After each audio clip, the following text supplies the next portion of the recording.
welcome to the Rock and Roll Dungeon. Thank you, Rusty. We're going to have a great episode today with lots going on in the house. We'll first start off. I got C-Blime to my right. Hello, everyone. We got the Dynamo. Howdy, party people. Steve the Energy is here. I say thank you tonight. Thank you very much. Thank you very much. Marco Minnemann, drummer, arranger, producer extraordinaire, and many more things. Schönen guten Abend, vielen Dank. And we have a returning special guest. Mr. Vinny Appice is in the house with us.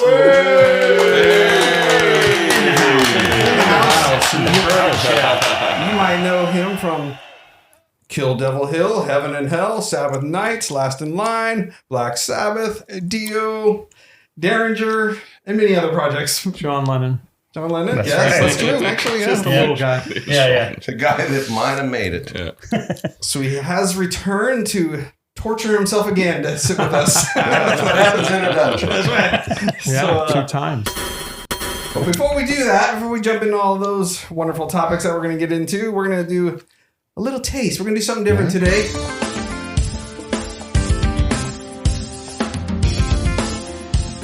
We're going to do a Blood Oath Bourbon, pack number 12. We did pack number 9 many moons ago. This is the 2026 release in the annual Blood Oath series. So, like every Blood Oath release, it's one-time blend that will not be reproduced ever again. So this is a Kentucky straight bourbon whiskey coming in at 98.6. Isn't that our body temperature too? That would be correct. It would be like that. Yeah. So it's a limited release, which sounds like a lot, 51,000 bottles, but that's not a lot in the big world of whiskey. Of drinkers. Of drinkers. So this is a blend of 3 different rye bourbons. We got 12-year-old rye, we got a 9-year-old and a 7-year-old rye all mixed together. Finished in a Montepulciano, probably said that wrong, wine cask, and then in Sangiovese wine cask. So on the nose, for you palate wonderful sniffers here, we've got Palate wonderful sniffers. we've got That is a heck of a label right there. That's got some swag coming out next week. Yep, that's a band name. Palette Wonderful Sniffers. So on the nose, we've got stone fruit, caramel, believe it or not, vanilla, ripe red fruit, dried herbs. So take a whiff of that. Oh my. But on the palate now, we should have cocoa, leather, oak, black cherry, baking spices, caramel sweetness balanced by rye spice. So All right. take a sniff and then take That's a a sip lot. and cheers to you. Cheers. Nice. Where's mine? It's like Christmas. Eh? Oh yeah. Oh, dude, That's good I stuff. smell the vanilla. That's really good. It's actually good. She's a It feels. It's fantastic. It feels like it wants to kill you, like in the first second, but then immediately eases out. Oh, see? You know what I'm seeing is it's long, warming, black cherry, dark chocolate, Yeah. pepper, Excellent. seasoned oak. As I'm reading this, You can taste the rye right on the Rye on the tongue. nose? Not On the nose. No rye on the nose. Rye on the tongue. I don't do any That's a tasting with my strong. nose. That is that strong burst at the beginning, and then but smooth back. That's vanilla. Smell. Well, quite tasty. And then what Nice. we'll do is once we get this one down the hatch, and then we'll go back to pack number 9 just to see what the difference is between the two. Oh yes. Why not? They're both sitting here. Why not, right? Why not? So one was a 2026 release, and the other one was 2023. So That's actually quite nice, you know. I Yeah. usually don't like bourbons, you know, but not as much as I do like Scotch. But this is good. I like it. Really good. That's pretty cool. yeah, This was an interview like no other. right? Yeah. Best time. Never did an interview like this. Well, I did last time. Oh yeah, there you go. That's right. Now you're just hanging in. That's good. Let's get the party started. All right. What's up? Well, what's up, fellas? Animal. What's up with you? Well, I went and saw Buckethead over the weekend. Oh, that was this weekend. That was this last And, weekend. and how was the shredding? The shred The fest. shredding was there. I got one. The shredding was there. So the first impression was he made you wait forever for him to come on stage. I pulled an Ace Frehley. The show started at 7. He didn't come on stage until about 8:40. Have you ever? Wait a minute, Buckethead? Yeah. I'm from Brooklyn, New York. We don't have any Bucketheads. It's hard to see a clock through a bucket, isn't it? Right, yeah. So, he's definitely a shredder, but he also plays a lot of riffs and stuff. He doesn't have a full band though. It's just some Marshall stacks and a guy that's on stage with him that like plays the backing tracks and stuff. But you know what? There were 20 pieces of original recipe that went somewhere that night. And he called the songs recipes. So that's recipe number 20. That's right. That'd be a good idea, actually. Yeah, so, Wow. Yeah. And so, but he had fans there wearing the buckets and everything. Let me ask one more question. Did he sell merch? Yes. I didn't buy the merch. Was there buckets? No, there was no buckets there. Okay. Yeah. You can't find a bucket? No, because it's KFC, so I don't think that he'd probably... Even buckets of T-shirts, you get 2 T-shirts in a bucket for X amount of dollars. Makes That's a good sense. idea. So for reference, Buckethead played in Guns N' Roses from 2000 to 2004. So he was, one of the With guys the in With a bucket? With the bucket. And then the other thing, we've been going on that for a while, but the Dolby Atmos thing. So Seablind and myself went to Marco's house and he treated us to some Dolby Atmos. There's even one of Vinny's CDs, Live Evil. That's in Dolby? That's in Dolby. That's We'll in Dolby have to Atmos available. Yeah. It was Good, listen to incredible, that man. together. It was like Chad and I are both sitting there, 1, 2, 3 speakers in front, 1, 2, 3, 4, 5, 6, 7, 8. Yeah. And then there's a subwoofer. So 9 total speakers. Yeah, 9 plus And you just hear things that you've 0.1. never heard in the recording before. It And was insane. it was insane. We listened to a modern recording first, the band Ghost, and it sounded great. But then we put on Abbey Road, and it's just incredible that it was recorded 57 years ago. And It was like listening to it for the first time. yeah, Wow. It was amazing. Wow. We bet your friend that does the breakdown of the songs. Oh, Rick Beato, yeah. Yeah. Mhm. I watched that. He did Boston. I'm not a Boston fan, but he pointed out all these parts that were in there that you don't really hear, but together make the record. Yeah. The songs sound great. I was like, Yeah. holy crap. I know. It's really cool. So I know. There was we a need to- lot of surprising stuff there with all Yeah. that stuff split out, and Abbey Road by far sounded the best. Incredible. We listened to Dress to Kill and Destroyer from Yeah. Kiss. Yeah. I thought Destroyer, because of its theatrical style, would have a big depth to it. But Dress to Kill actually sounded better. Yeah, it And did. when we listened to Shout It Out Loud on Destroyer, remember Right. there was distorted guitar that they left in there that was basically phasing out the whole time. Remember Like that, yeah. completely phasing out. So a mistake track I somehow don't know if is it was a buried in there mistake or somewhere. if they thought it was a cool effect, but they kept it in there. Yeah. And Wow. you Who's don't, who it did adds that? to the song. Kiss. So It was in Kiss, Shout It yeah. Out Loud on Kiss Destroyer on this Dolby Atmos. Yeah. Yeah, and Pink Floyd The Wall was probably the second best in my opinion as far as like the sounds and We like, listened to Dark Side of the Moon. or Dark Side Yeah, of we the Moon. listened to Yeah. the first couple tracks through Yeah. time. I mean, obviously you got a lot of effects going on in that, so it really lends itself to that, and it lends itself to the older mixes. Yeah. And we listened to Grace Under Pressure by Rush. It was Abbey amazing. Road probably has a lot of room. Oh, it does. They're not big guitars. There's not Oh. giant drum. But so Everything's There's in so there many little perfectly. parts. Yeah. Yeah. There's so many little. Not killing each other. And It's almost like an orchestra Nice. in a way. Yeah. Like Yeah, it's that just was crazy. wonderful. Like, Yeah. even I mean, we all know the album very well. Like everybody knows Abbey Road, and all the elements. But when you got to literally dissect it and then have like literally all those channels separated, basically surrounding you. I don't listen to anything because I'm always playing or Listening. recording or something, and my ears are fried. So the last thing I want to do is put on a Listen to stereo music. like Yeah, he did years ago. I But just you- did a couple of tracks on William Shatner's record, 3 Whoa. tracks. He did some accents like rage, rage, rage. And I just went bam, bam, bam, bang, bam, bam. And I thought, ooh, I don't know if they're gonna like that. So when I sent it, I said, I accented with William Shatner. He's and I said, check it out. And they came back and said, we love that. Do more. So I did a couple more. That's why I used to do Ronnie That's cool. with accents with the vocals. Right. But I was afraid to overstep my boundaries with William Captain Shatner. Kirk. With Captain He's in his 90s right now, isn't he? Yeah, and now I hear he maybe possibly do a show or two. Wow. What about you, Rusty? 2 albums released on the same date for September 25th coming up. We got a new Striper album, Throne of Thorns, and then we also have Europe, Come This Madness, and then Jacob Lister's band, Grave Shadow. They've got a new album coming out. So looking forward to his release, the follow-up to the Uncertain Hour in 2022. Very cool. I literally had 2 album productions today. I just finished literally 1 hour before I got here.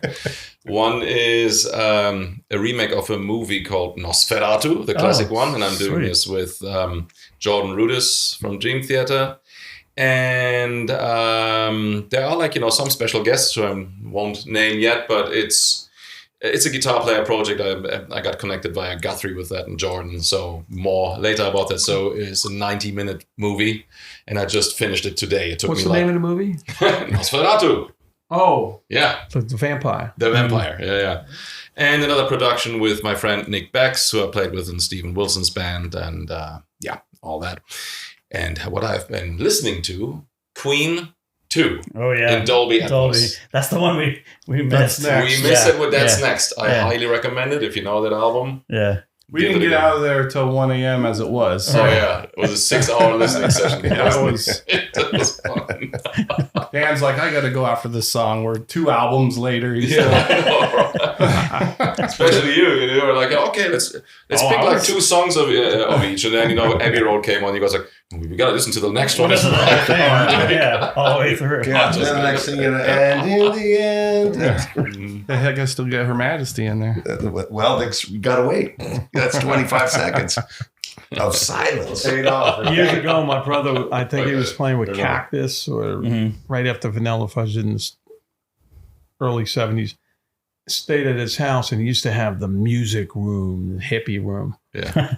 And it was like 2 big, giant speakers, and you sit in between them and have a joint. That was like, crank it. Heck yeah. And you heard that kind of separation. Yeah. Right in your ear. Yeah, as far as tickets, we've all got tickets to, most of us do, to see Dokken, Queensryche, and Armored Saint coming up.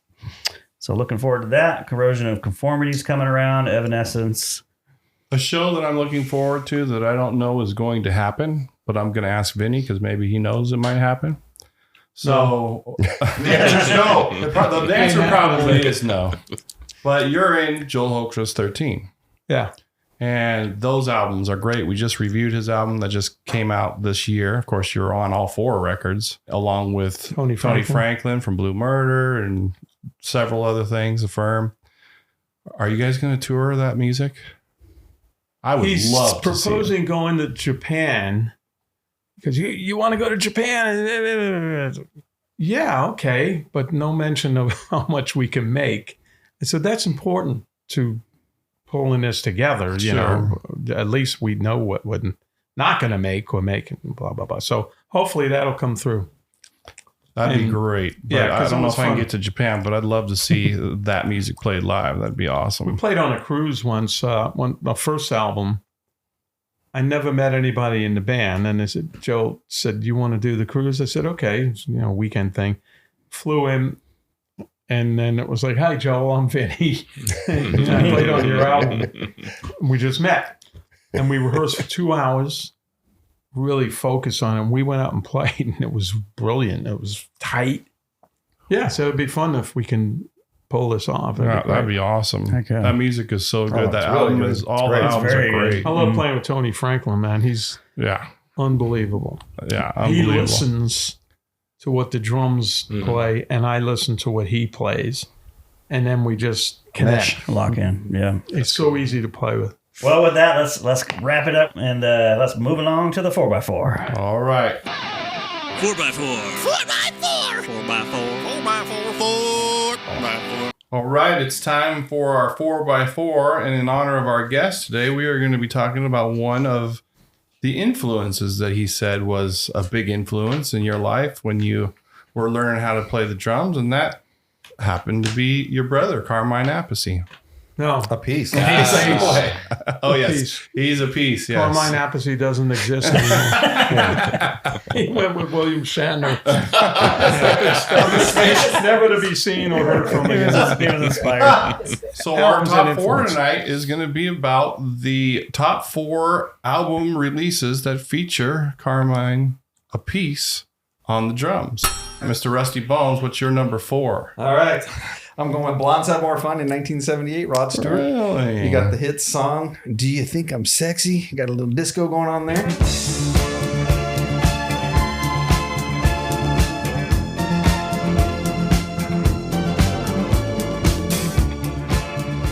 Excellent. Marco, what's your number 4?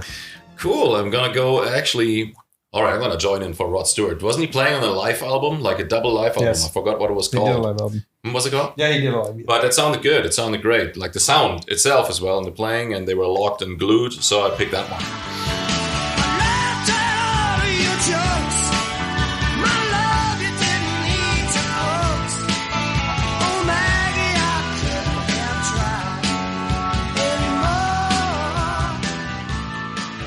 So, Steve, what do you got? I'm gonna go ahead and throw out the record that I'm most personally. I remember when this came out, but Blue Murder for me is my number 4 pick. Okay. I Way late for albums he plays on. yeah. Is it the self-titled? Yes, It is self-titled. the That was self-titled with Tony Franklin on That bass. was Tony kicked Franklin ass, on- that album. Yeah, John Sykes, and Yeah, it was John Sykes. Just a fantastic- 3-piece supergroup trio. It was a fantastic piece of music. Well, I've got the same pick on mine. Jelly Roll, Riot, Valley of the Kings. Those are the kind of one standouts for me on that album. But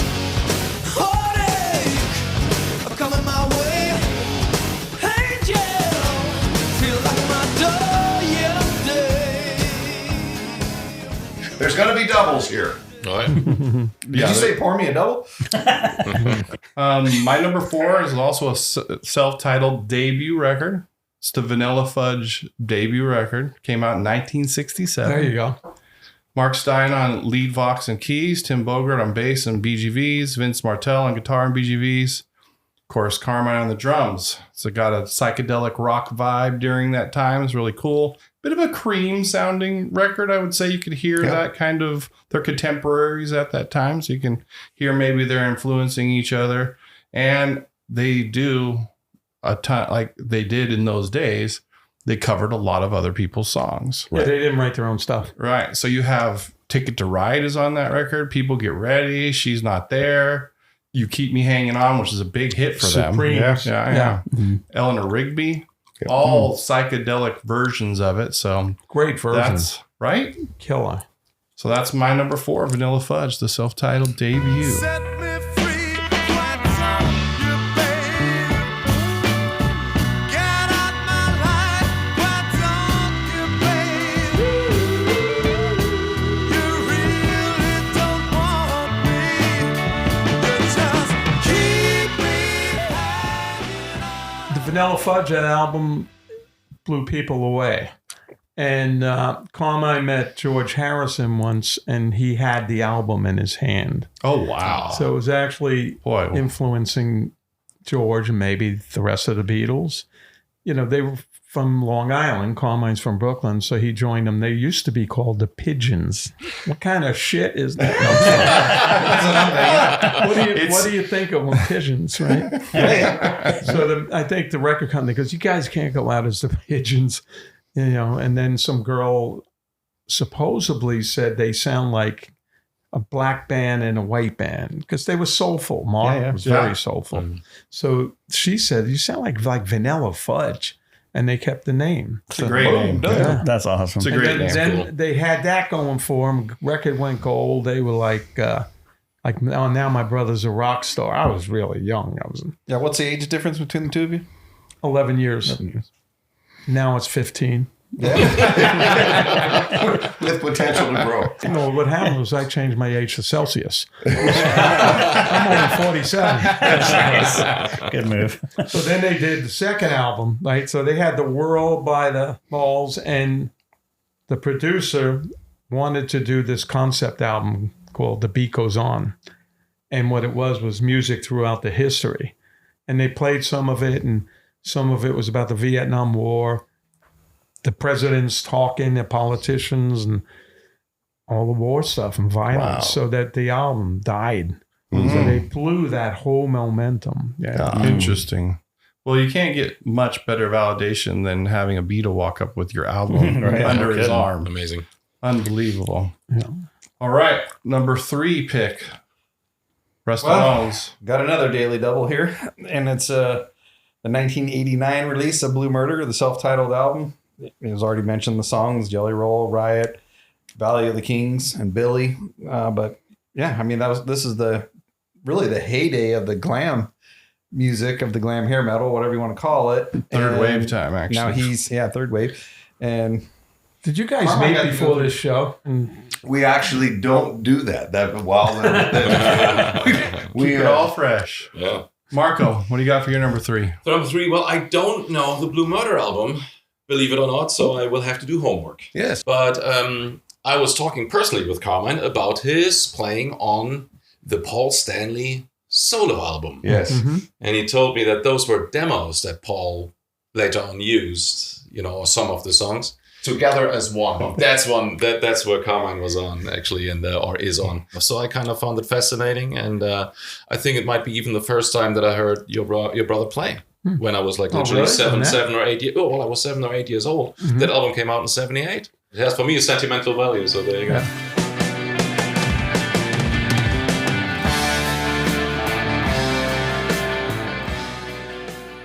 It's an amazing record. Yeah.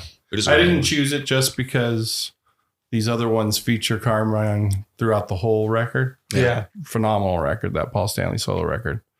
Mr. Steve, what's your number 3? Number 3 for me is going to be BBA. Oh, I forgot about Bogart.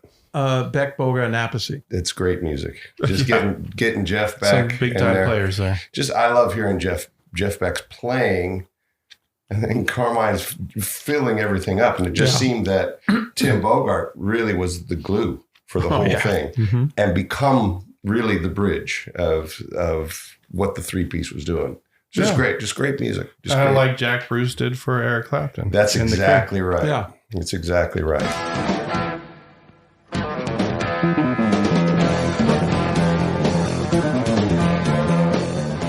It's a great rhythm section. That's a great rhythm Timmy section. was insane. Incredible bass player. Yeah. I've heard a bass solo he did one time. We were on the road. Unbelievable. I never heard a bass solo like that. It was so good and so melodic and angry. And oh, man. He just killed. He was the only one slamming the bass and shit. That's where That was the first Billy time. Sheehan's influence, his main influence. That was the first time I ever saw someone pound it. He pounded his bass. And he used to use a fuzz but box. did it melodically, where it was not just it wasn't just. in anger. He was making the bass. And then he used to use, I guess back then they didn't have effects for basses really. Yeah. So he would do a solo and then step on this thing and go some fuzz box. It's like, what the hell is that? All right, Dan, I think we're on you. You're number 3? Number 3. I got King Cobra, Thrill of a Lifetime. And that's more of a nostalgia thing because of the movie Iron Eagle. I used to love that movie as a kid.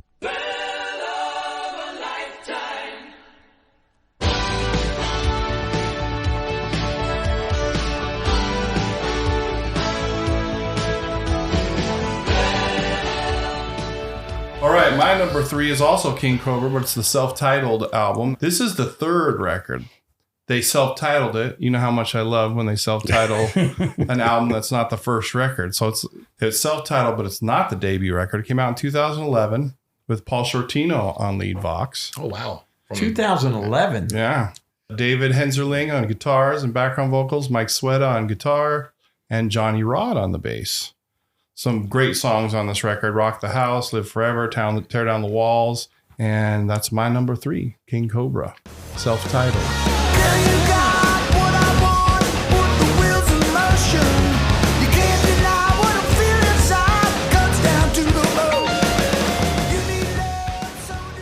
So what Carmine was doing with the 4 blondes in the band and him as the brunette. I was like, and then Carmine used to go, yeah, you King Cobra, man, we do this now. You guys got this. Beast. Long live rock and roll. Put him up! We do this. Walk like an Egyptian. Don't do that in public. Go around King Cobra. God bless Carmine. He won't miss an opportunity or invent something. So on to my number 2 pick.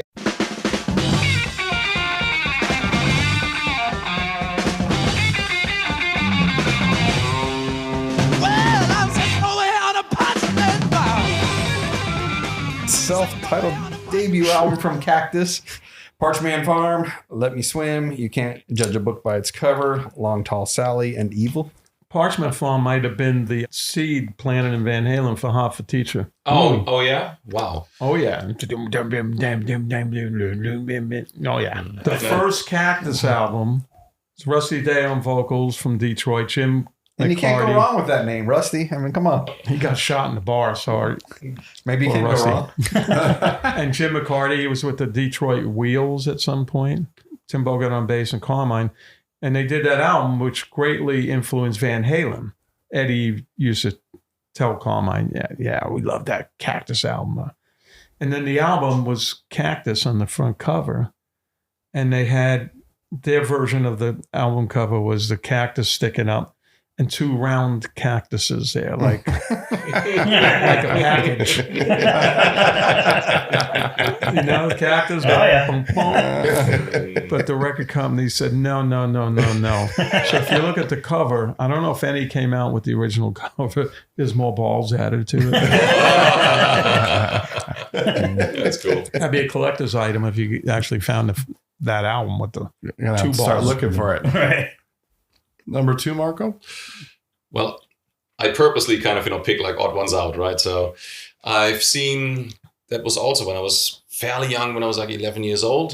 They had like in Germany where I grew up, a heavy metal festival. It was like the Rocknacht, the Rock Night, they called it. Dortmunder Westfalenhalle. Iron Maiden were playing. Judas Priest, Def Leppard, Michael Schenker, Ozzy Osbourne. And to my surprise, Ozzy had Carmine on drums. Oh, okay. And that was completely broadcasted, a whole live performance, and he even had a drum solo. I still remember that. Shaped me. What year would that have been? 1983.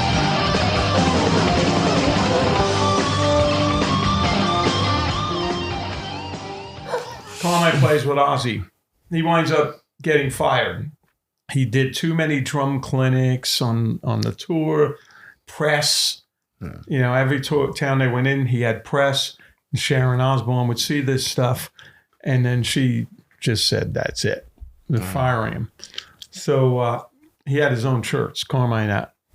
And she had the road crew cut the head out of the shirts. Off with your head. Carmine sold the shirts and said Ozzy bit the head off. Cheers. True story. Awesome. I think we're on you, Mr. Steve. Oh, with number your number two? 2. Number 2. It's another double. We're going back to Rod Stewart. Oh, And Blondes Have More Fun. Number 2, Dan. I've got Cactus Restrictions. I like the artwork. I like the sound. The tracks for me are Restrictions. Token Chokin, cool name. And it's Token, and the song Evil. Evil. But, That yeah. was good.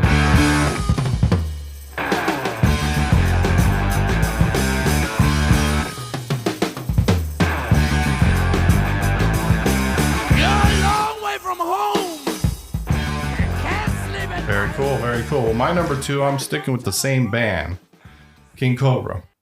This is the debut record, Ready to Strike, coming out in 1985.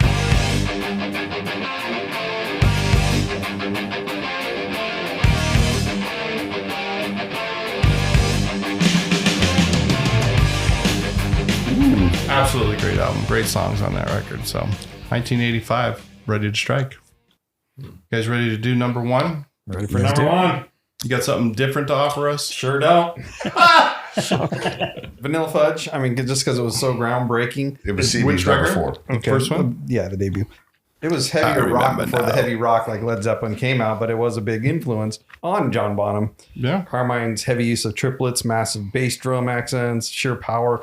Vanilla Fudge. Indeed. Well, they took Zeppelin on tour with them. Oh my gosh. They opened for the Fudge. Right. Oh my I saw one of gosh. those shows when I was a little That's kid. crazy. Carmine goes, check it out. The drummer's really good. In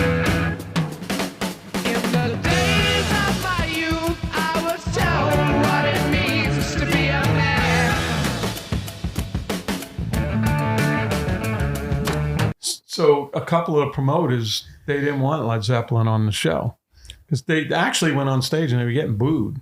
Because back in the day, it was the late 60s, early 70s, people went to shows. They wanted to see the headliners or the name band. They didn't want Led Zeppelin. Nah. So the promoter wouldn't pay them. So the Fudge said, look, we'll pay half the fee. You pay half the fee so we can have them on the show. And they paid $750 each. Wow. $1,500 for Led Zeppelin. Wow. And they kept them on the show. All right, Marco, you're number 1 oddball. Yeah, oddball. No, that won't be an Record. oddball. You know, Okay. obviously. Well, you know, there would be the one with also with your brother and Bogart and Beck for consideration, definitely. But I would also go for Vanilla Fudge. Steve? Well, why am I going to get off the bandwagon when we're having some Vanilla Fudge? There you go. And that would be the first release. When that album came out, it was in mono. And only in mono. It hasn't been changed. Like I think the masters are mono only. Animal? Well, it's already been said. It's nostalgia for me. It's the Rod Stewart. Blondes Have More Fun.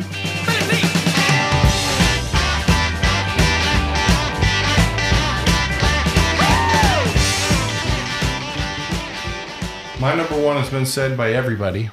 It's Blue Murder, self-titled, 1989. It is a phenomenal record. John Sykes, I love John Sykes playing.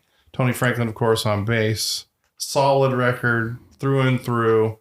9 songs of heavier music than the Whitesnake album. Mhm. That's what John Sykes said. He got fired after he recorded the iconic Whitesnake record. And he went and wrote an album that was going to be heavier than that album.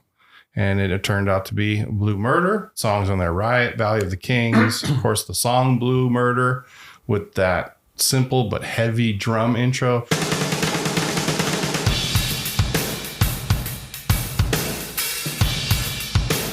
Phenomenal. I still like the kind of more ballady song on there, Out of Love. I think that's a great song on there.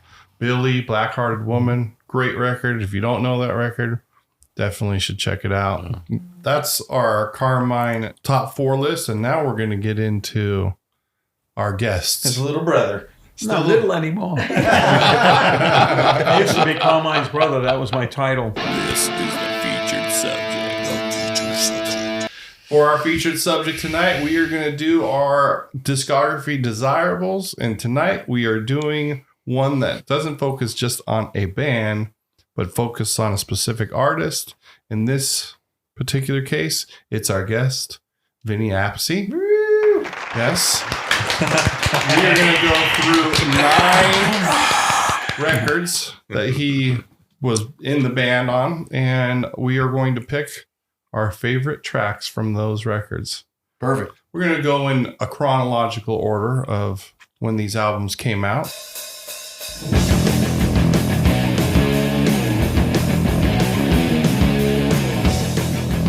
We're going to start off with where we ended off last time Vinny was here with us. Black Sabbath, The Mob Rules, came out in November 1981, produced by the great Martin Birch. This hit the Billboard number 29 in the U.S. It was certified gold. Of course, Ronnie James Dio on lead vox, Vinny on drums, Geezer Butler on bass, Tony Iommi on guitars. That is a mob right there. Singles were Mob Rules and Turn Up the Night. Rusty. Got another one that I guess wasn't a single, but it's actually a big song off that, but The Sign of the Southern Cross. Great song. But I am going with the title track. I do think that's such a driving, just killer song. I just love that song. So, yeah, 1981. Mob Rules, Mob Rules. If you listen to what's your song off of there? There are many great songs actually off of that album, and I love, for example, how the album starts with "Turn Up the Night," just with the hi-hat counting in. Hi-hat. Martin left it in. But I'm gonna pick because I want to avoid doubles right now, because there's so much gold on this album. I think a very, very overlooked song on the album is "Slipping Away." Yes. Because there's so much, especially Vinny's drums, so much space but force in it. Every time, you go like and when the chorus comes in,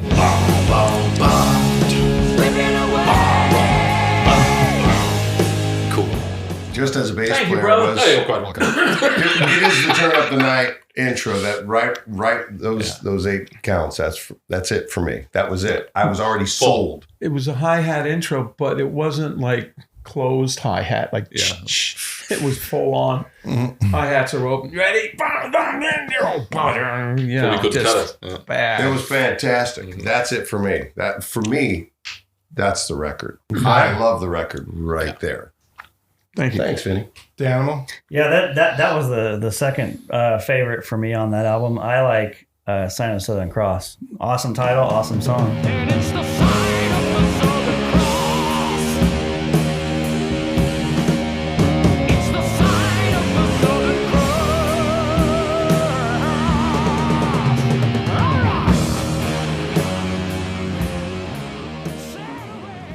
Yeah, that's one of my honorables. Love that song. Mob Rules. You can't deny the driving force of that song. But to me, the best song on this record is Falling Off the Edge of the World. I love that freaking song. I was about to mention it as well because Tony plays a fantastic guitar solo at the end. Oh yeah, that whole outro, that whole change is just just picks up and it takes you somewhere. It's amazing.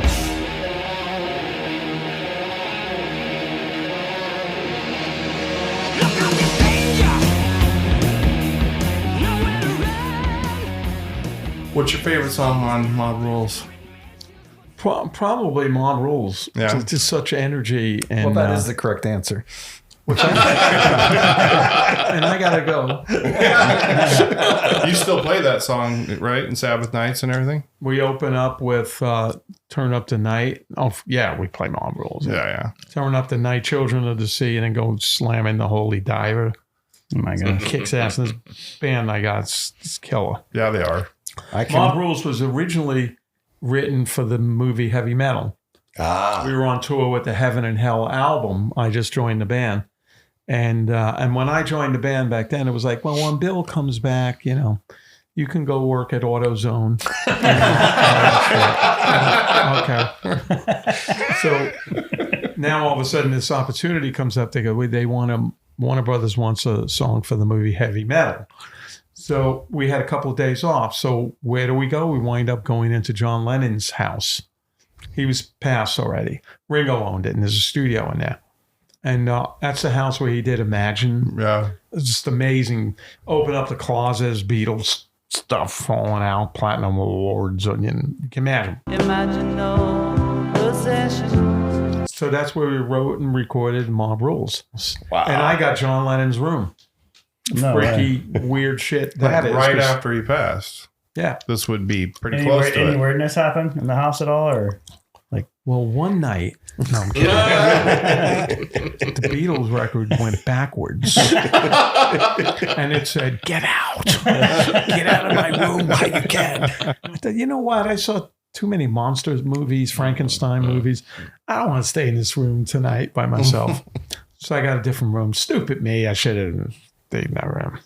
It sounds a little bit, Martin Birch did it, and it's just a little bit different than the one that's on the album. One that's on the album's got more bottom end on it. Was it a different version or like a different mix? Or Different recording. different? Oh, a whole Same different song. thing. Okay. Wow. Same song. completely different recordings with different studio and everything? Yeah, it was in Oh, wow. England. Oh, Then okay. when we finished the tour, we went to the record plant in L.A. Okay. Yeah, And I'm going to be talking to friends being like, have you heard this version of Marvel's? So then once we did that, I went, well, shit, this is kind of cementing me in the band now because Bill comes back. He's not going to play Mob Rules. He's Bill Ward. So I thought, this is cool. And Bill never came back. Wow, I never heard that story actually from you. Like I thought you were the drummer in the band, but you were literally starting as a. Yeah, they go when Bill comes back, and Oh you know. wow! Okay. All right, let's get to album number 2, which is one of all of our favorite records. This is Dio, Holy Diver. Comes out in May 1983. Produced by Ronnie himself. Hit the Billboard chart at number 56. Certified double platinum. Of course, you got Ronnie James on lead vox and a little keys. Vinny on drums. Jimmy Bain, bass and keys. And Vivian Campbell, guitars. Singles were Holy Diver and A Rainbow in the Dark, which is obviously a huge breakout song. Rusty McBones, what do you choose? So I'm going to say you can even add in there Stand Up and Shout. You guys already mentioned it before. Don't Talk to Strangers. Sounds like that Get Ready for Last in Line coming up, like that whole beginning, and then, then it just soft hits you, beginning. punch you in the face. I'm going with Holy Diver just because it's such a great tune. But I mean, gosh, Rainbow in the Dark is also so amazing. But the gut says Holy Diver.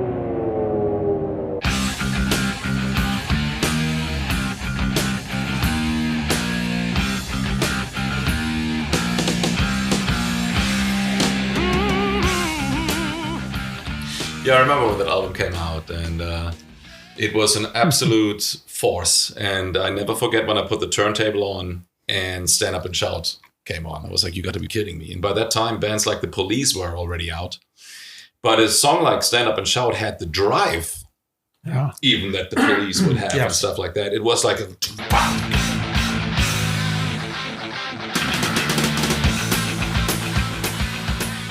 That's a burner.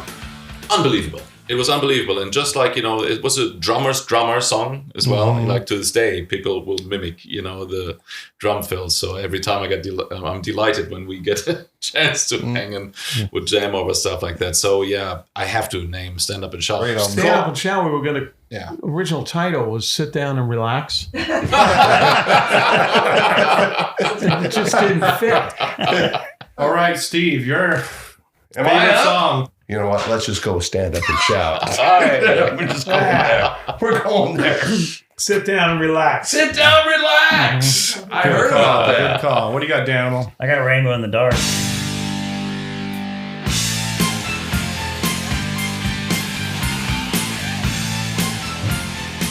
All right, well, I got to pick Holy Diver. Holy Diver was an album that Ronnie had the record deal on Warner Brothers Records while we were in Sabbath. And his idea was, we're continuing with Sabbath, we'll do a couple more records, whatever. But then he would use this record deal as a solo record and get all his friends to play on it too. Mm-hmm. I would play on it and different guys. It wouldn't be a band. But then things turned sour with Sabbath and Ronnie and Geezer and Tony. I'm going to leave the band. And I'm going to put my own band together. I'd like you to join me if you want. And that was at the Rainbow. Wow. It's like 22 years old, 23 years old or something. And how can you pass up the singer like him, name singer, and start something new?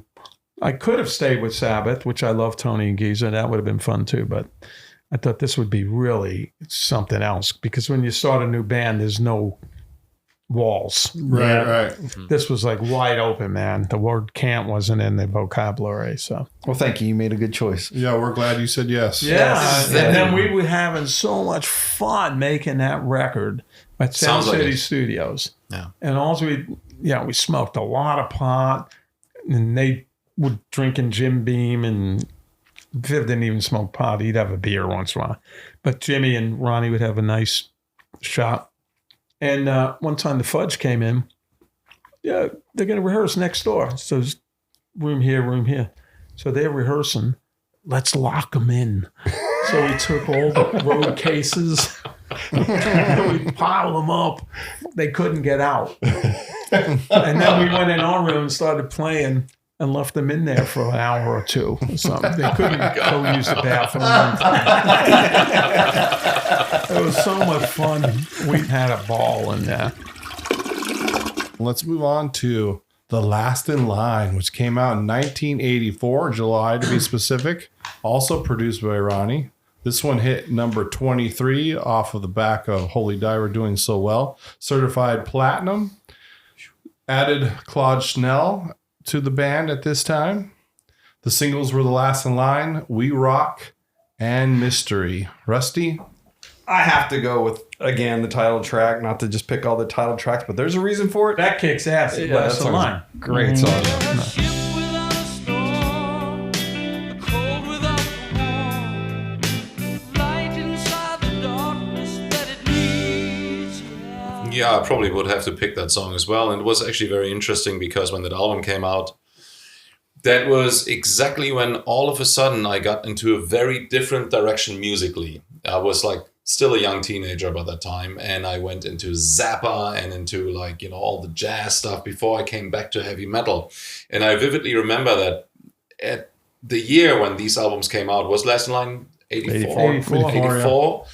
And that was when I sort of divert a little bit. Like Judas Priest were putting out Defenders of the Faith and all this kind of stuff. And I lost for a moment my taste in metal because I thought like I need to get into, you know, classical music and Zappa. So, but I do remember the album and I loved it partially, not as much as I did Holy Diver at that time, but now obviously with fresh ears, I was like, yeah, awesome. Difference is Ronnie brought the keyboards in more.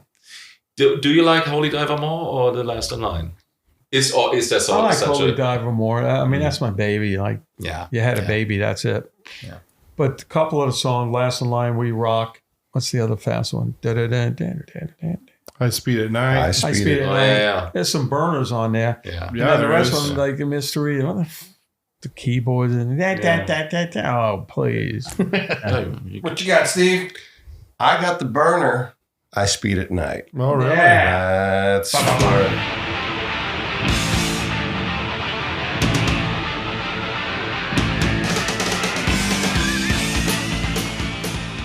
Animal, what you got? I got We Rock.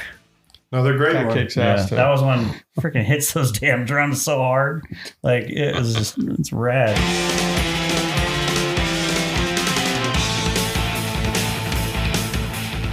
One of the magazines asked me to do a chart of We Rock. I'm going to write this. Limited drum books that I went through. And I'm sure this is not right. But here you go. Here's my submission. It was hard, but I did it. When you played it, you weren't thinking, one day I'm going to write this out Yeah, for no. somebody. No. Matter of fact, when anything I play on these songs, even with Joel Holster and stuff, we go do a video. I don't know what I write. The last video we did with him, the director goes, Vinny, learn the fills. Oh, great. Nothing like pressure. The fill's going on, and I'm over here going like this. The fill's, and I'm still on the cymbal. Well, this is another killer no filler album to me. You mentioned a lot of great ones. One Night in the City, I think is good. I do like the song Mystery. Eat Your Heart Out. But the song I'm picking for tonight, I'm going to shine some light on Egypt. The Chains Are On. Yeah, that's a big I one. really like that song.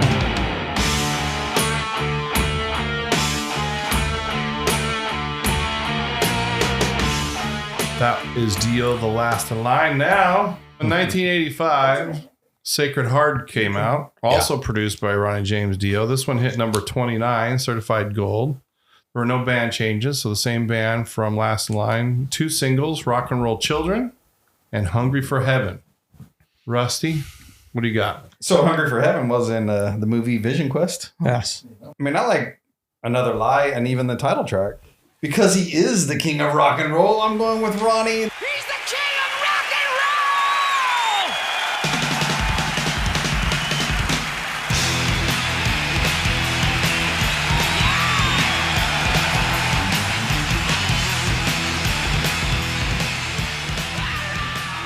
That wasn't live, by the way. But yeah. Why did they make it sound live? Ronnie's idea. Hey, let's put an audience in and make it sound like That was the first track, wasn't live it? Very thing. first track, yeah. Yeah. Marco, what do you like from this record? I saw the Sacred Heart tour, so that's why I'm picking the title track. And I remember Great song. during that song, when I saw them, you guys live, there was a dragon on stage, and it had a comical effect. I know we talked about this and laughed about it. You told me about the oil and stuff like that. But the dragon, one of the eyes was supposed to kind of be on, and it started blinking. And it also made hydraulic noises. So every time the dragon and Ronnie would fight it with like a weird kind of sword. So he was standing there, and the dragon, every time the head would come down, it made like this. Remember that vividly. I love the show. Sometimes the dragon's supposed to go lasers. Sometimes he goes attack. King Cobra came out. It was hydraulic oil. That was it. Talk about messy, how leaks and Well, people loved it. yeah, it's a big show for the time. Yeah. Hey, the old ones speak of winter, the young ones praise the sun, and time just slips away. Oh, running into Steve, what do you pick from this record? King of rock and roll. Dan, what do you got? I got the title track, Sacred Heart. Yeah, me too. That's an epic song. Yep, great song. A lot of great songs on this record too. Then we move into Dream Evil, which came out in 1987. Ronnie also produced this one, hit Billboard number 43. Now Craig Goldie is on guitars. What do you remember about Craig? Now I really like Craig. He's a great guy. I wasn't too keen on getting rid of Vivian Campbell. I mean, you got a success with a band. Don't change it. Was my theory, but money problems. Yeah. And then Viv spoke up, and then the next thing you know, we got Craig Coley in there. Rusty, you got a favorite song from this record? I do. I mean, Overlove has a cool guitar lick to start off the song. The title track, Dream Evil's a great song too as well. Faces in the Window, however, nothing beats Superman, so I'm going with Sunset Superman.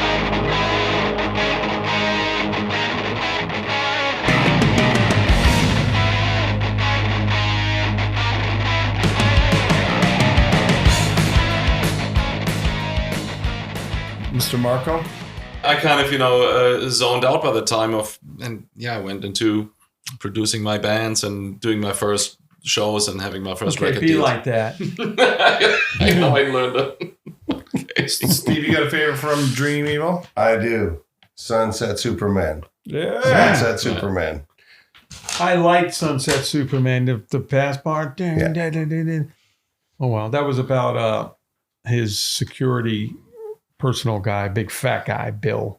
Okay. He was Sunset Superman. He was really Sunset Superman when we finished the tour, and he hawked all our gear for money to buy drugs.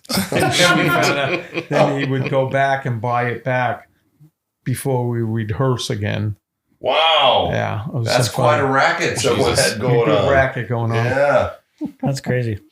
Well, I've got Faces in the Window, which I believe is second to last track on there. God, I forgot about all these songs. Yeah, that one's the one that I dug.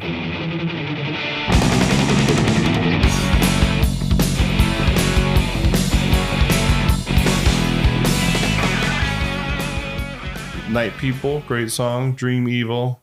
Faces in the Window, somebody mentioned. But I really like the hit, All the Fools Sailed Away. Obviously, a Yeah. little bit slower Good- song, good not ballad. a driving I song. like that.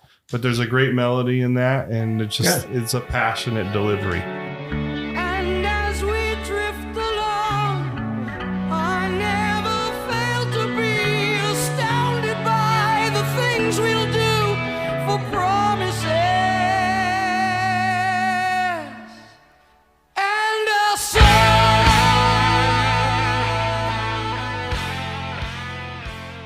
And then Vinny left Dio. I don't know if you left for a particular reason or not. Wasn't enjoying it as much anymore. Band started out as a guitar band with Vivian Right. and Jimmy and just cranking.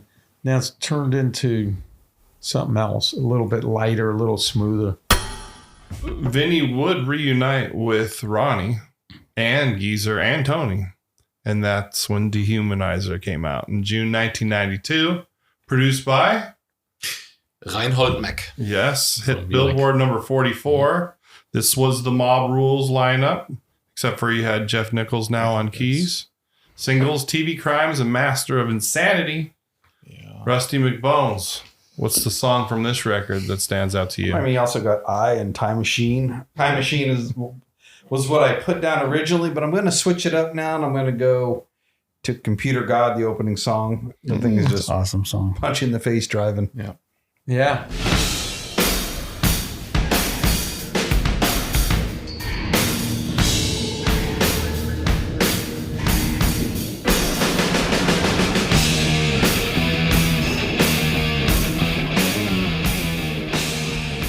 Steve, what do you got for your favorite song off of the Stevie Humanizer? Crimes for me. Yeah. TV Crimes. I love TV Crimes. That kicks ass. Oh yeah, Holy Father, Holy Ghost, who's the one who pays the most? Rock the cradle, don't you cry. Buy another lullaby. Jack is nimble, Jack is quick. Pick your pocket, turn a trick. Slow and steady, he's got time to commit another TV crime. TV crime. The song I've got on that is After All. And I feel honestly like that song is as Sabbath as it gets. Like you could put that song next to Black Sabbath.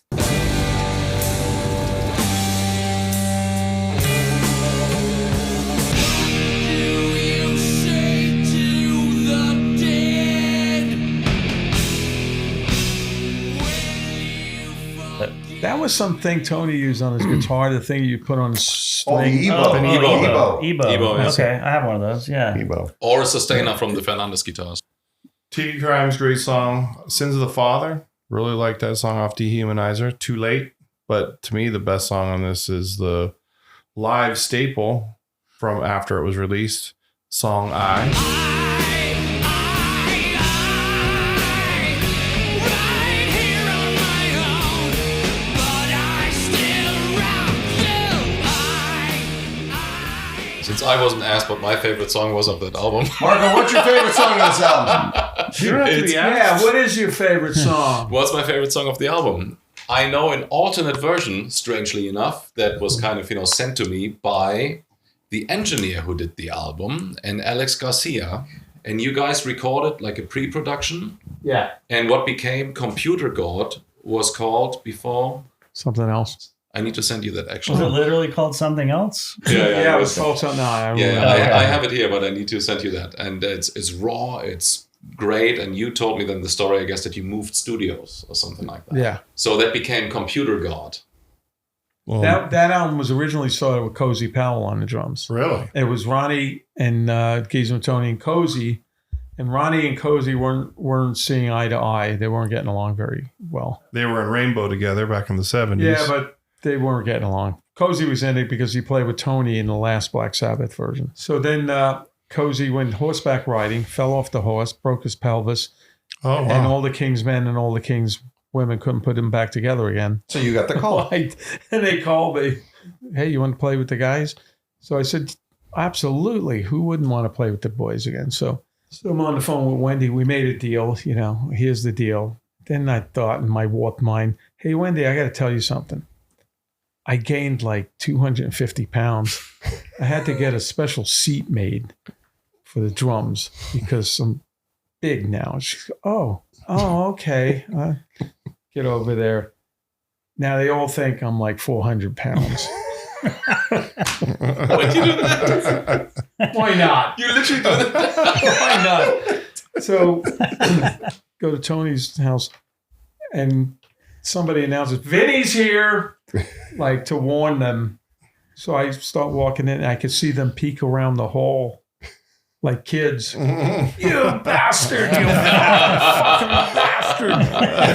Surprise! So you know what? It broke the ice. Yeah, Because they good. haven't seen him in 5 years or something. So he did that. Broke the ice. That's super cool. We had some beer and then started doing our thing. So that was funny.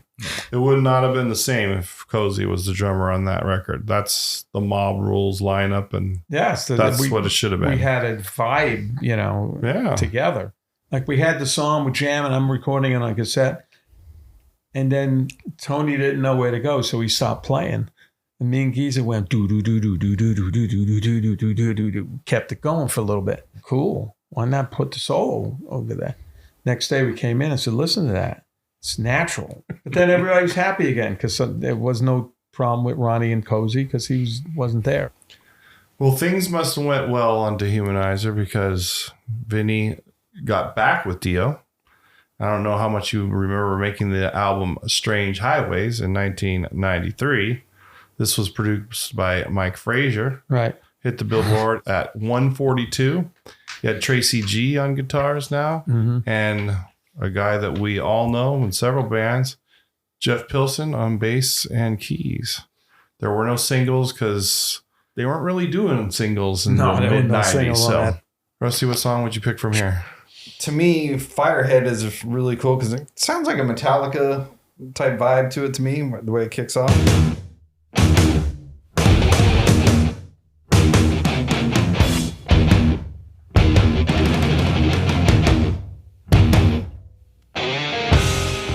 Marco, what do you think?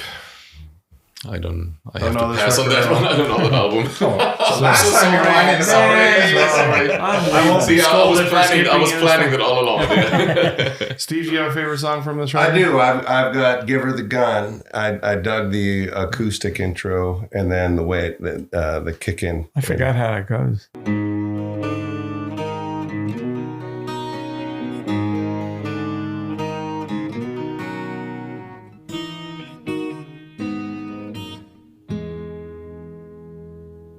Daniel? Jesus, Mary, and the Holy Ghost. I love the intro to it. I like the uniqueness of it. It's creative. It's very creative. Yes.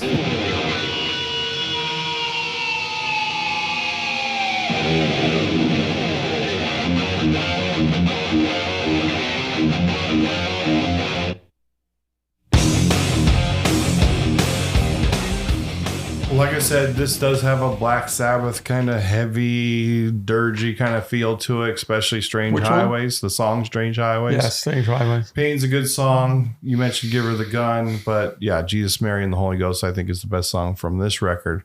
And then we move on to also Dio, Angry Machines, came out October 1996. 3 years later, Vinny's still on drums. There weren't any band changes. This is still the same lineup here that we just came out of Strange Highways with. This one, however, was produced by Ronnie again. Did not chart, no singles. Rusty, what's the song off this album? This is an easy one. You guys better all get this right. Or is that so? Mm-hmm. I'm going to go with a different style to Dio and compared to what everybody else was doing. And I'm going with the last song, You got it right, Rusty. which is just, sorry, Vinny, you're not on this one. But this is your This life. is your life? yeah. Thank you. I gotta leave. Thank you very much. It's Screw you guys. such a phenomenal song, though. Does anybody else have anything? No, I have besides something this show? different I have something because of our guest. I've got something different. They want to be respectful. I've got something different because of our Jesus. guest. That's a magical song. Well, they Played pulled that that. at his funeral. It's like he's saying goodbye Yep. in that song. Oh, wow. It's heavy. This is your life. This is your time. Look at your world. This is your life.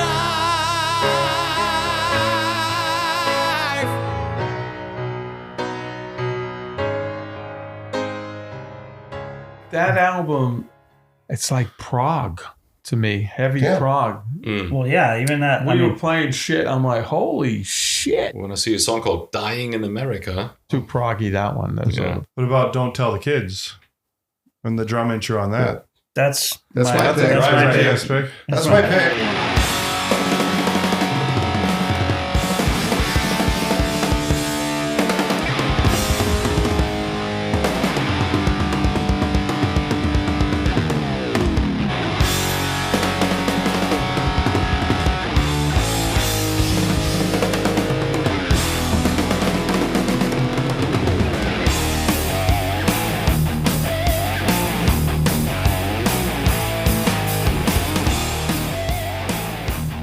Many moons later, the Mob Rules band got together again and released an album under the name Heaven and Hell. And the album is The Devil You Know. This was April 2009, produced by Ronnie, Tony, Geezer, and Mike Exeter. Hit Billboard number 8. Really? Yeah. Rusty, what's your song from this? A lot of good songs on this record. A lot of good songs. So since I Badass skipped record. you on the last one, I'm gonna give you some credit for this one. The opening to the song "Atom and Eve," like Yeah, it's ATO. clever. Eve. Yeah. That's very, very. Song I'm picking is Bible Blood. Take me back. I must have the Bible blood.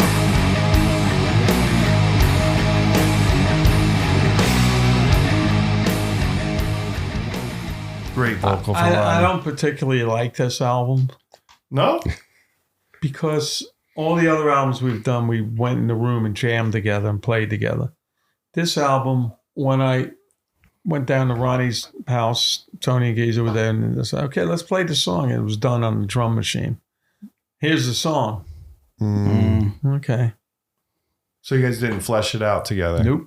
I don't know how these songs were put together, Tony and Ronnie, but why do that, you know? And so it was a bit tamer for me. Steve, what did you think? So this is the one that I had to familiarize myself else did with. right And now. so the tune that I was drawn to is Rock and Roll Angel. I like that. Come and join the line. Here's where you will find your rock and roll angel. Yeah. I like this album a lot. I think it's a treat to have it, you know, and it's like because it's different. The song I like is Bible Black. There's some Slayer sounding riffs on there, guitar riffs. That's a heavy guitar in that one. Yeah, it's heavy, man. This is a heavy album. That's Sebastian Bach's favorite song. Really? Every time I Bible see Black let's play is Bible real. Black. Yeah. But he doesn't even know it. Sebastian Bach. Yeah, I love this. This is one I'm going to get on vinyl after listening to it a little bit more. So Yeah, I really love this album too, actually. And there's some killer riffs, like you mentioned. Fear has a killer riff in it.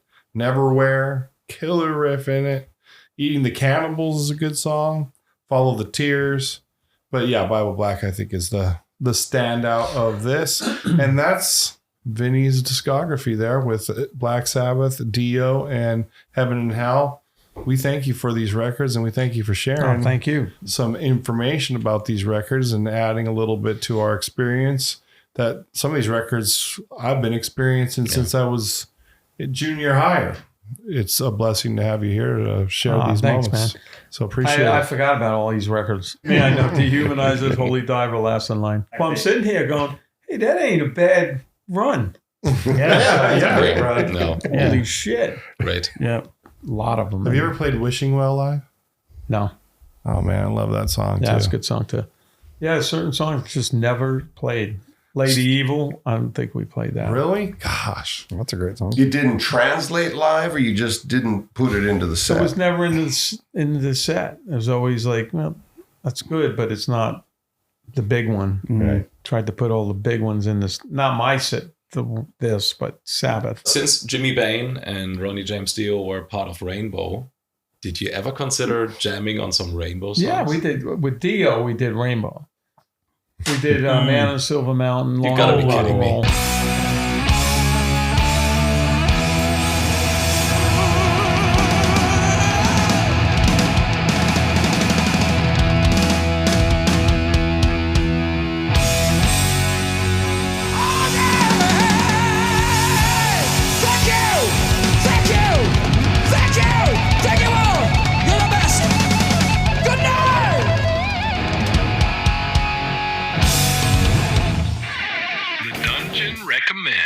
Dungeon recommends.